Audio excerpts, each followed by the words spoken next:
Okay, so welcome everyone to the Southern Filmmakers Collective meeting for February. Somehow we're already very close to getting into March and the third month of the year, so it's good to have you all here today. This was a reasonably informal meeting, just sort of updates on a few things, and hopefully, others of you have some other things to share with us. Otherwise, it could be a relatively short meeting. Yeah,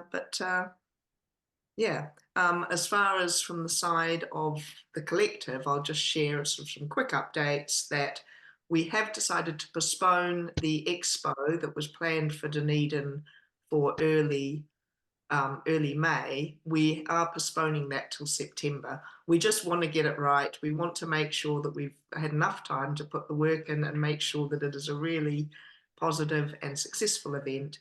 So although we are meeting, in fact, there's going to be a few of us meeting tomorrow to work on some of the ideas some more. We are delaying that until probably September, mid-September, according to the university. That will probably be a better time than when students are getting into exams and things from October.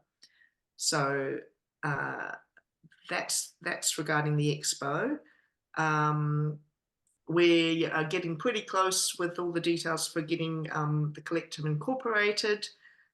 We need to tee up our committee, so there will be sort of, I wasn't sure which order we need to do things in, but I think if we have plan an AGM for March and we vote on the committee, and then the committee needs to be 10 people that are signatories, and then we are able to get all our paperwork sorted and get underway with actually being a formal organisation, which will be great.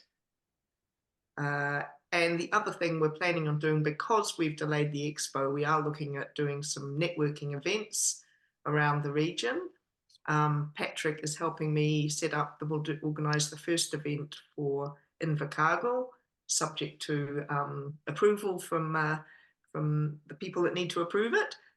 We will plan for late March, before the end of before Easter, to have a networking event in Invercargill. So we'll keep everybody posted on that.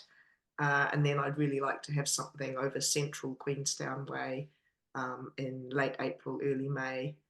And then back to Dunedin again after that, which may well be a little bit of a networking and really building up the interest for the expo at that point, which will be cool. So Stefan, have you got some updates for us? We'd like to hear a little bit more from the horse's mouth about the Southern Pilots project, and anything else that updates you have for us. Yeah, thanks, Maddie. Look, the whole Southern Pilots assessment process is done through script to screen. So, to be honest, I have as much information as you guys, or as little. I'm also not asking them about how many applications they've received, so we decided we'll keep it completely separate, just for, reasons of fairness, equity, so that Film Otago Southland is removed from this whole process. So yeah, literally the information you have is the information I have. But I'm really curious to see how many applications we will receive in the end, because I couldn't even make an educated guess. It could be anything between 10 to 50. So I think, from my perspective, just for that reason, to find out how many teams do we have in Otago and Southland who do want to collaborate in this space will be a fantastic outcome. Just to have a, sort of a figure on who's working on serial projects. And obviously they can be from ideation to further down the line. But at this point, I have absolutely no idea how many we might get. Yeah, and then obviously the workshop will take place towards the end of June. So we've decided on the location, but that news will come out later, but all 3 days will be in one place. So people only have to travel once, obviously. That's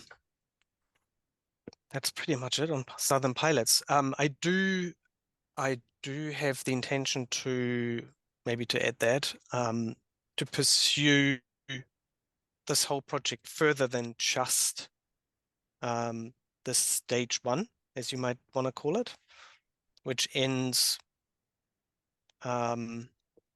potentially if we get a little bit more funding, so stage 1 hopefully ends with the 3 teams going up to Auckland and pitch to platforms in person. 2 people from each team would go up.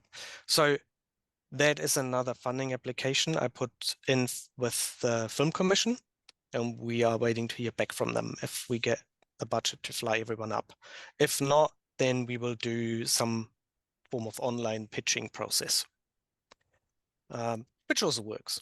And I've done this a few times in the past as a participant. So it'll be good for the carbon footprint if we don't get it, but obviously pitching face to face is a great experience, especially if you do it as a team.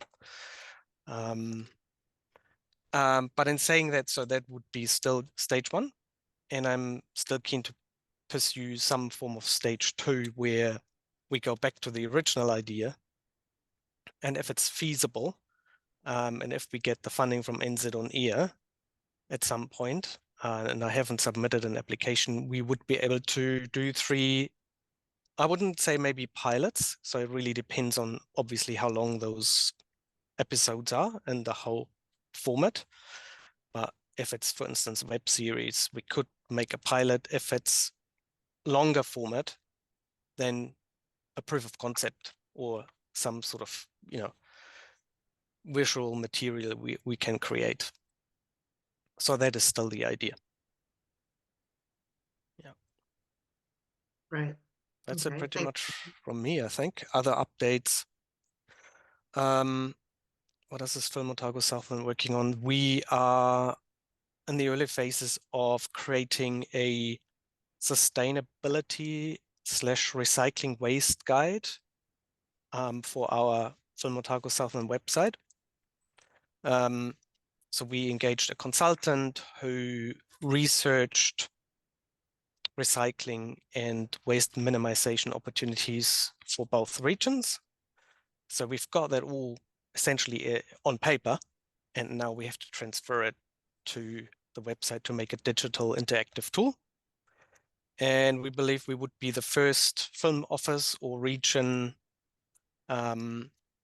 film office in New Zealand to have an interactive waste minimization guide. So we'll definitely, put a little bit of PR spin on it, given that more and more international productions are actually asking for these kinds of tools before they commit to filming in the region. Let me think what else. That's just a side note. You probably are not, it's probably not that relevant, but in terms of permitting, both Dunedin and Queenstown are using Film App now, which is a permitting software solution. And the idea is that we roll it out across both regions to all the councils who are part of Otago or Southland. So there has been quite a bit of interest, but that's slow going. It's quite an intense process to change over your systems. I think that's pretty much it. I can imagine, but yeah, sure. I Yeah, maybe just one more comment about the Screen Expo. So I'm a board member of the Association of Film Commissioners International, and we just got sent a link to, and I can share it around, to a feature in the Hollywood Reporter around AI and using AI, especially in the screen industry. And it is somewhat a bit scary, I have to say. So I think it could be really worth thinking about having quite a focus on AI at the Screen Expo, because it is something we all need to deal with ASAP, and the faster I think we can, the better. So yeah, it sounds like, for instance, in LA, that's what it says in the article, filming for commercials has pretty much almost gone down to zero. And that affects Queenstown more than Dunedin traditionally, but there will be lots of positions that are under threat. So yeah, I think we really need to, all of us, to be not only aware, but be proactive in that space. Yeah.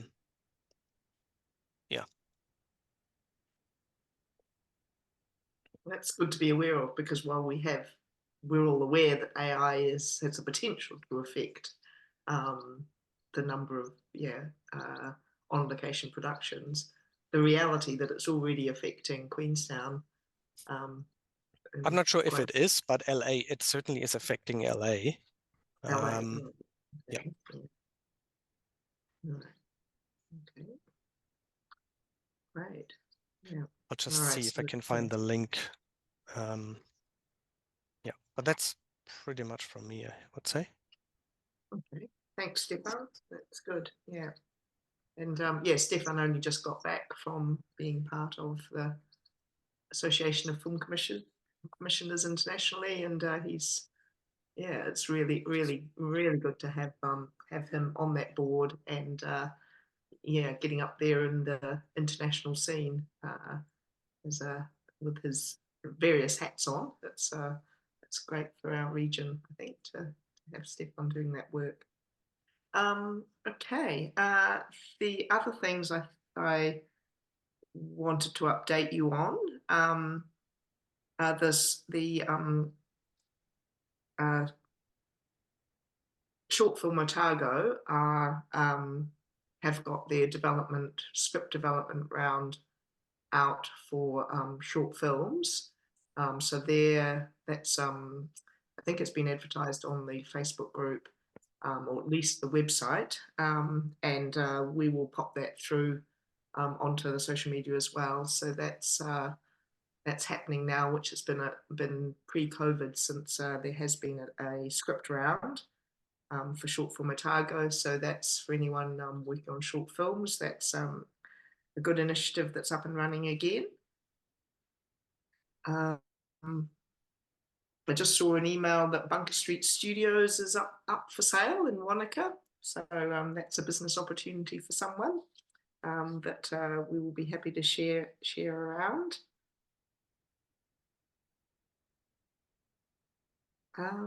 They're too busy making their short film.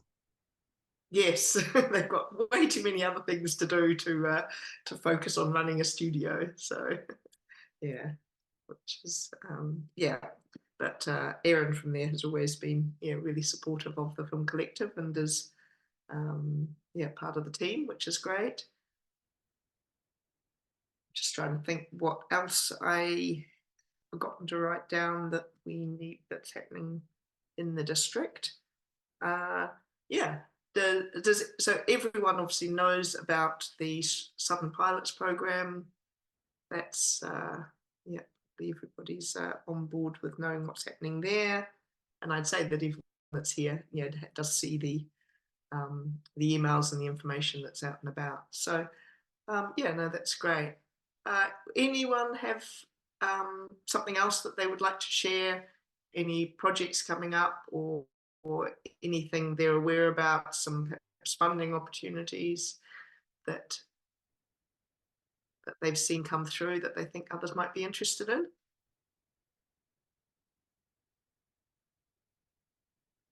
Usually rely on Eleanor for that, but she's out of the loop at the moment, very busy with other things right now. So Eleanor's really got her finger on the pulse, and has all the links at our meetings each time.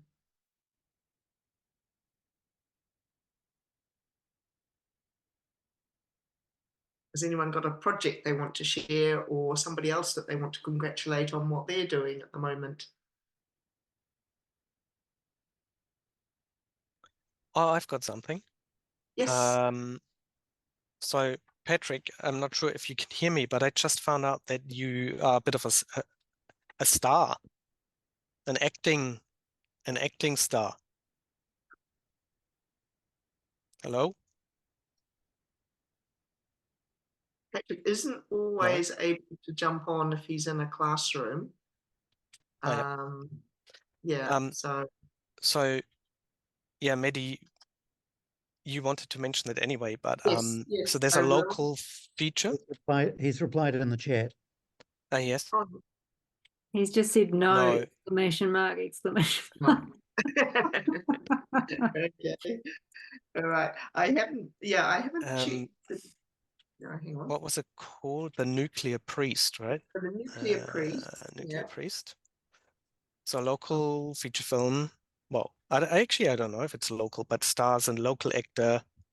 I guess it's low budget, yeah, we not haven't sure. got a Self-funded. shareable information on it yet. So it's only come through this morning. But it's Nuclear Priest uh, with Ed Turnbull director. It's currently having a screening run at the Ruby Cinema in Wanaka. Oh, perhaps it's a different Patrick. Okay. Um, But and it it's does also, say Patrick Gillies under cast, so does it? Oh, right. yeah. Yeah. So Oh, maybe right. that's a different Patrick. Yeah. Yes. Maybe. Yeah. So Metro Cinema on Tuesday. I'm not sure where the Metro Cinema is. It's underneath Dunedin City Town Hall. Oh, right. That's there. Yeah. Okay. Yeah. So Yeah. if anybody wants to, yeah, just having a look for the. So I think Nadia just put the link in It's, to. Oh, they've got a oh, website. Okay. Oh, cool. yeah. Nuclear Priest. Thanks. See, just Okay. mention things and people are quick off the mark and able to look things up, which is good. Yeah. All right. Yeah, we were going to blame it on Patrick. This sounds a little bit like when we had John, John Baster come to film film it was a promotional thing from a museum in Oamaru and was talking with the John Baster who works in Oamaru and was actually part of the Lord of the Rings team for art department and won an Oscar. And they were comparing notes because they were both John Baster. And he said, my mum was so proud of me. And the other, so was mine.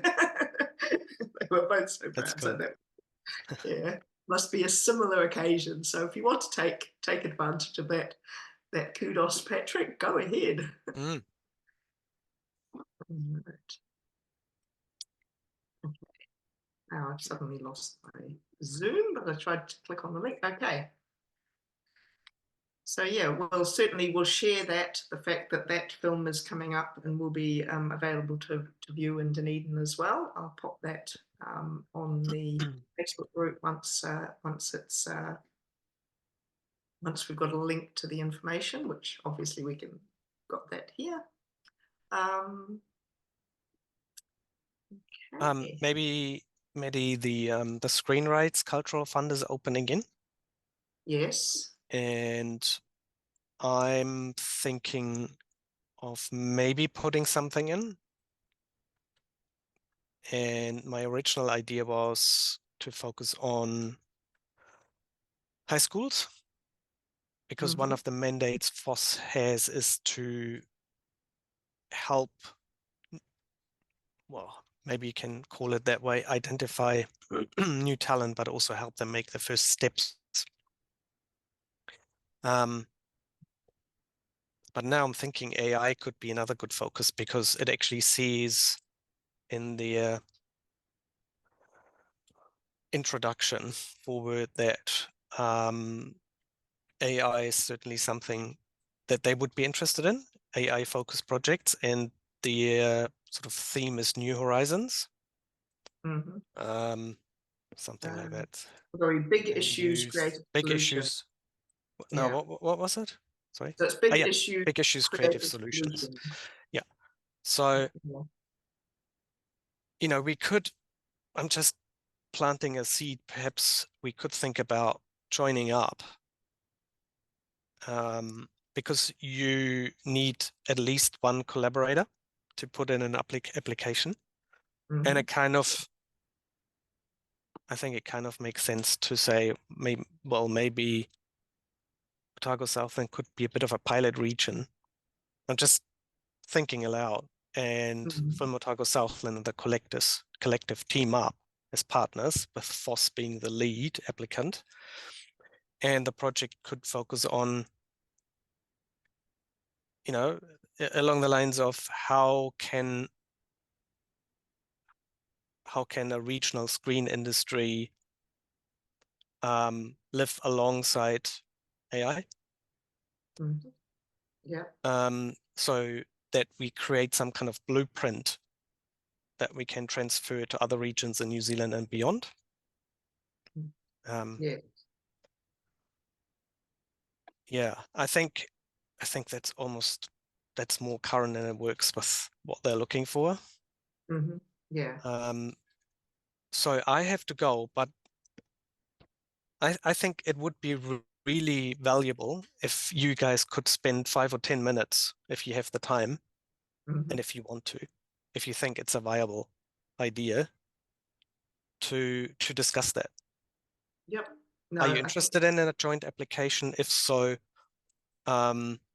who would have a little bit of capacity to help me? I'm willing to do the lion's share, so I'm happy to write the application. I've done it last year. I know how it all works, but it's more creative input. yes. And especially from you guys who are most affected by AI, saying, okay, what do we want to find out? What do we need to find out? What do we have to have in place to protect, intellectual property, jobs? That would be quite helpful, because I do see this as, the main issue at the moment for filmmakers and crew, especially in the digital space, post-production, commercials. Yep. So that would be really helpful. Okay. Yep. Yep. No, we can certainly do that and have a think about that. Yeah. Okay, great. Yes, I think I like to look at, what are the positive aspects of AI that we can Sure. work with, rather than Yeah. thinking it's taking it all away, taking the business away from us. So look at how we can actually work with it and Yeah. get a positive solution. So And I think just on that note, seeing Patrick is on the call, I think it could also be really valuable to see if SIT and the Polytech, Otago Polytech, but especially SIT with their screen degrees, they might be a really good partner for this project, yeah, because education is such an important pillar in what we're talking about, preparing future screen workers around the use of AI. So yeah, so maybe we can work with, one or both of the Polytechs, as Martin just put in the chat. They also have at Polytech, Otago Polytech screen degrees. So yeah, just thinking aloud. yeah. We have we teach film, animation, game design, world building, those sort of things here at the School of Design at the Polytech. And one of the things that I teach is web design and app development. And we've been using AI proactively with that. So just generating lists. So getting students to say, okay, well, I want to make an app for blah, blah, blah. So going on to ChatGPT and saying, please generate a list for me of the things that I might need to put into this. And using AI like that. So more like Google search, using it like that, but without replacing or supplanting the work, the creative work, or the people doing it. Yeah. It's personally, I think it needs a really broad social consensus. And obviously this is where the strikes in America have come from, or have originated from mainly. But I think, there's so much work to be done in that space. So yeah, I gotta go, but Yep. yeah, Thanks, good to Stefan. catch up. Great. Talk later. See ya. See ya. Yeah, I definitely agree, Martin, that it's that utilizing it in ways that make our work easier and get the research done, get those basics done, and perhaps, are part of our creative process, but we work out a way to retain the creative input, the human aspect of things, and ensuring that our talent, our like actors, voice actors, artists, and crew are still in the mix, and is still that we can more cost effectively and time effectively create work, and then we can actually come up with more. We can improve our budgets and create more in the process. Anyone else got thoughts about the potential direction of utilizing AI? Patrick has said having interesting conversations around AI with the students, and yeah, big question marks for the animation industry.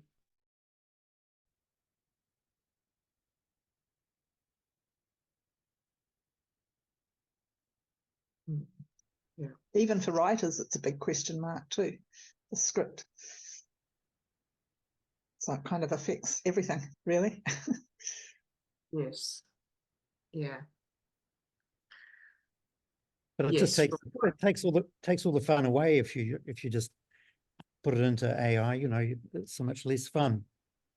Yeah, it's interesting. I belong to a copywriting group, and they've been talking about it, and they're saying it's good maybe to get your basic copy, but AI never emotes emotion or feelings. So, that's the input that we have as humans that AI can't really do. And I think people forget that. It's just like plain and simple for AI, but it doesn't have the deeper depth, especially with writing, that's needed. So I think that's something to think about too. And one of the challenges is that it is recreating, maybe it's in a completely different way, but it's recreating based on material that's already out there. So it's reinforcing stereotypes, biases, and the more that it reinforces that, then the more that AI continues to reinforce it, because it's a circular process to a certain extent. Not that I fully understand, and regurgitating tropes. Yeah, yes. I need to learn about AI and ChatGPT. I have no idea how to even use it. Yeah. But is AI capable of coming up with original ideas? I think so. About a year ago, one of our students took the synopsis for, what was it? It was like one of the Star Trek movies. I think it was the one with the whales in space, and took that and put it into ChatGPT and said, write it again, make it better. And it came out and it just delivered a synopsis, but a long synopsis. It was interesting. It was quite interesting. It is, it can do things like that. But like you say, Maddie, and it doesn't doesn't think about new ways of doing things. And yeah.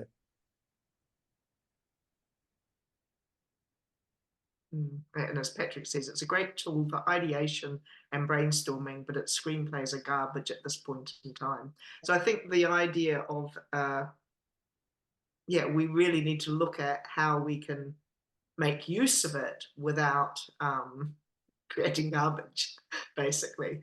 But yeah, make use of the tool, but what sort of a project we could put in place that was increased our understanding of AI and the use of it, but ensured that we still keep the originality and the our regional strengths in place, our regional and human strengths involved in the process.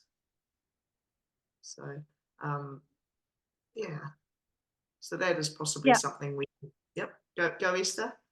Sorry, hi. I was having a chat with I was just having a chat about this with a few people recently, and we were really talking about how we kind of came to the conclusion that there's not, it really is just up to, it's going to be, whether right or wrong, this is our prediction, that it's going to get to the point where it's up to the writer and their personal decisions around using AI as a means for creativity, as like a sort of an ethical thing, as to whether they incorporate AI or not. And it's interesting because like people have different opinions about that, but it was interesting that the table kind of came to a conclusion that there isn't going to be a way to control it unless, like, of course there was a law or whatever introduced about it, or a guideline through equity or the Writers Guild or something. But the general consensus came that it's going to be a trust thing, and that we're going to have to make our own individual decisions on whether, as writers, whether we use AI, and let other people make their own choices as well, and trust the outcome, which is kind of sucky. But I think there is potentially a element of reality there. So I don't know whether there was just an interesting outcome that conversation came to, in my opinion. I sort of went home thinking, oh man, maybe that will be what it eventually comes to. I'm not sure. But my question out of that is, is there room for organisations and agencies like the Writers Guild and directors and editors to put things, I don't know what level it would have to go to, but put things in place that are against using AI, or rules with using AI? Like, is that going to be a conversation, do you think? Possibly, yeah, but how I don't understand enough about AI to understand how you could put rules in place around the use of it, and to recognise when AI has been involved in creative production. So, but possibly, maybe, yeah. So they are trying to address it, but it's more of an honest system, Patrick says. Yeah, that's what we were talking about too, how it's like, exactly, this doesn't seem to be, it's probably going to end up that way, because it's one of those things that is just very hard to monitor. But yeah, that was the discussion we had on it. I think, Esther, I just recently read the rules on the New Zealand Writers Guild website, because you know how twice a year they ask for seed and seed advanced applications. And on the Writers Guild website, they do specifically say something about AI, that we encourage you not to use AI in the generation of your applications for the Writers Guild. So yeah, I don't think that they've actually developed anything as yet in terms of guidelines around it, but they definitely make a point of saying that. And it would be interesting as part of a project around this to talk to some writers guilds, not just in New Zealand, but I guess around the world, as to how they are dealing with those issues, because I'm sure that there is a lot of guilds around the world who are working quite hard on this at the moment. Yeah. Okay, that's interesting. At least they're discouraging it. They definitely are. Yeah.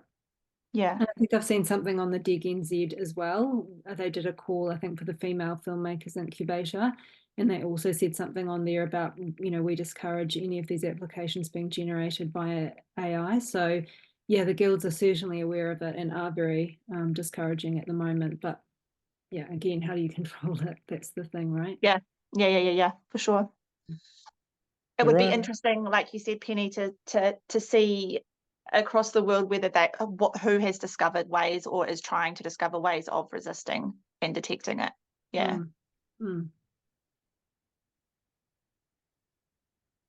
There are online detectors, so there are websites where you can put some writing in, and it will supposedly detect whether it's been generated by ChatGPT or AI or one of those text generation programs. Okay. We use it here at the Polytech to analyze our own students' writing. We've had a few cases, or just only a handful, only one or two, of students wanting to submit things that they've generated in ChatGPT. I think mainly just to see if they can get away with it. But it's really easy. We spot it really, really easily, just straight off the bat. It's just like, Yeah. there's absolutely no spelling mistakes. Everything is grammatically correct. And Okay, interesting. Okay, yeah. it just looks like it's been written by a robot. So, but there are these online tools that you can use as well. There shouldn't be spelling mistakes with spell check. But the students always make them, do they? Yeah. It is a really interesting question, isn't it, for a writer when you're thinking about tone and voice, because those are things that really distinguish you, I think, as a writer.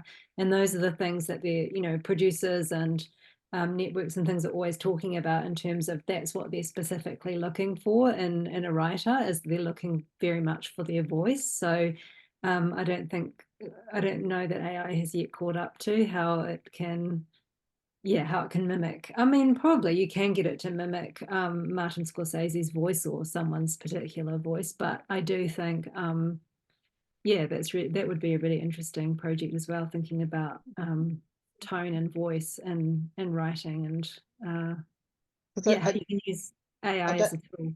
Yeah, I don't think AI can create depth. Not yet. Not yet, and I don't ever see how it could create human emotion. Maybe, but who knows? I think somebody should just put a stop to the whole thing. That thing is just not going to go away. But no, it's not, and I'm sure it's really useful and good for other industries. It's just the creative industries where it's really, really harmful. So, yeah. And I think it's a matter of working out how there can be boundaries around how it is used within the creative industry. Very hard, I would imagine. Yeah. So and Patrick says that WGA, so Writers Guild of America, is resistant. We will probably take their lead. Animation producers in Eastern Europe and East and South Asia are going all in with AI tech, from localization, dubbing, animation to writing. And then he adds, related to the last conversation, that yes, and AI will completely lack a New Zealand voice, which I think is probably a good focus, is that if we're looking at keep retaining voice, then retaining that regional cultural voice, and how we ensure that we do that in the AI world is probably really a key project to work on. Probably be the same for Australia too, I would imagine. Yeah.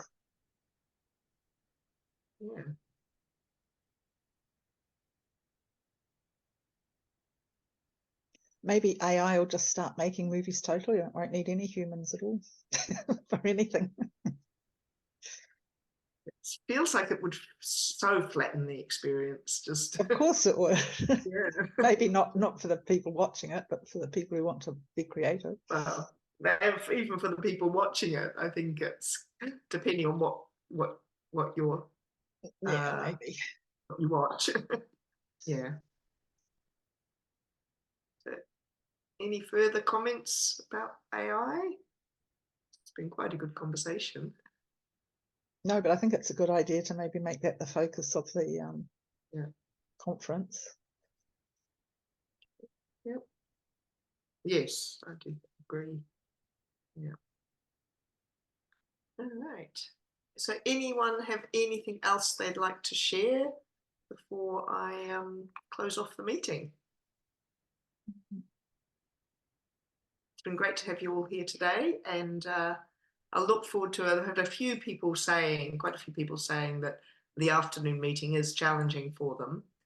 So it's just, we wanted consistency, but I think we might be better to perhaps alternate between an afternoon and an evening, as we'd sort of discussed previously, in order to allow others to join from time to time. And there's also been, we want to talk about perhaps having some writers' rooms and directors' rooms that people can attend even online.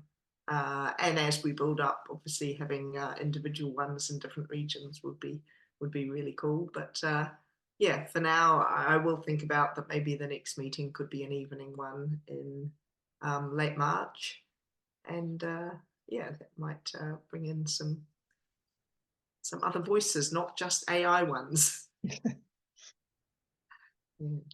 Okay, great. Thank you very much for being here, everyone. And I'll edit this down and get that out, emailed out to everyone, as well as up on the Facebook page. See you tomorrow. Great. Thanks. Yes. See you Thank then. you. Okay. Bye-bye. Thanks, Julie. Bye.